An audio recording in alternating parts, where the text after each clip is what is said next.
اسرائیل کی طرف سے فلسطینیوں کی بڑھتی گرفتاریاں قابل تشویش ہیں۔ اقوام متحدہ انسانی حقوق کونسل کی جانب سے کہا گیا ہے کہ اسرائیلی جیلوں میں دوران حراست اموات اور تشدد کے واقعات کی تحقیقات ہونی چاہیے۔ اسرائیل نے 7 اکتوبر کے بعد 3000 سے زائد فلسطینیوں کو گرفتار کیا۔ اسرائیلی جیلوں میں 6 فلسطینیوں کی موت ہوئی۔ اس مختصر مدت میں اموات کی یہ سب سے بڑی تعداد ہے۔ اسرائیل کی طرف سے فلسطینیوں کی بڑھتی گرفتاریاں قابل تشویش ہیں۔ اقوام متحدہ انسانی حقوق کونسل کی جانب سے تشویش کا اظہار کیا گیا ہے اور یہ کہا گیا ہے کہ اسرائیلی جیلوں میں دوران حراست اموات اور تشدد کے واقعات کی تحقیقات ہونی چاہیے۔ اسرائیل نے 7 اکتوبر کے بعد 3000 سے زائد فلسطینیوں کو گرفتار کیا۔ اسرائیلی جیلوں میں 6 فلسطینیوں کی موت ہوئی۔ اس مختصر مدت میں اموات کی یہ سب سے بڑی تعداد ہے۔ اقوام متحدہ انسانی حقوق کونسل کی جانب سے اظہار تشویش کیا گیا ہے اور تحقیقات کا مطالبہ کیا گیا ہے کہ اسرائیلی جیلوں میں دوران حراست اموات اور تشدد کے واقعات کی تحقیقات کی جائیں۔ غزہ میں محفوظ اور پائیدار امن کو جاری رکھنے کی ضرورت ہے، ایسا کہنا ہے اینٹنی بلنکن کا۔ عرب ممالک کے وزراء خارجہ سے غزہ کے مستقبل پر ملاقاتیں تعمیری رہی ہیں اور بات چیت بنیادی طور پر غزہ کی پٹی پر مرکوز رہی۔ اینٹنی بلنکن کی جانب سے کہا گیا امریکی وزیر خارجہ کی کاپ سمٹ 28 میں شرکت کے بعد دبئی میں نیوز کانفرنس کرتے ہوئے اینٹنی بلنکن نے کہا کہ غزہ میں محفوظ اور پائیدار امن کو جاری رکھنے کی ضرورت ہے۔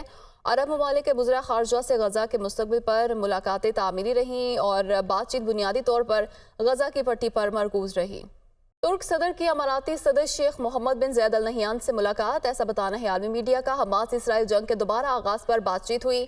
مسلم دنیا کو متحد ہو کر کام کرنے کی ضرورت ہے۔ ملاقات کے دوران رجب طیب اردوان کی جانب سے کہا گیا ملاقات کاپ 28 سمٹ کے دوران سائیڈ لائن پر ہوئی۔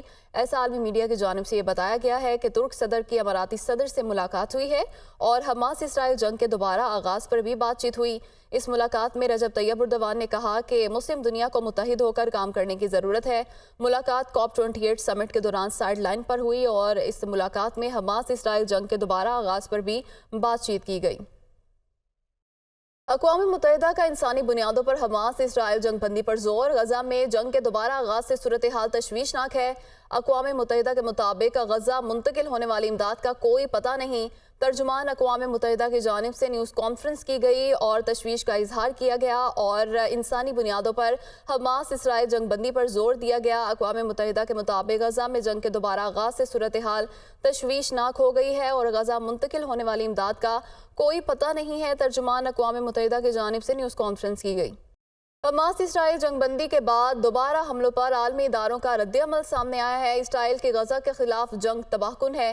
کمشنر انسانی حقوق اقوام متحدہ کی جانب سے یہ رد عمل دیا گیا ہے۔ غزہ پر اسرائیلی حملوں سے لگتا ہے کہ بچوں کے دوبارہ قتل عام کی منظوری دے دی گئی ہے۔ یونیسیف کی جانب سے یہ رد عمل دیا گیا ہے۔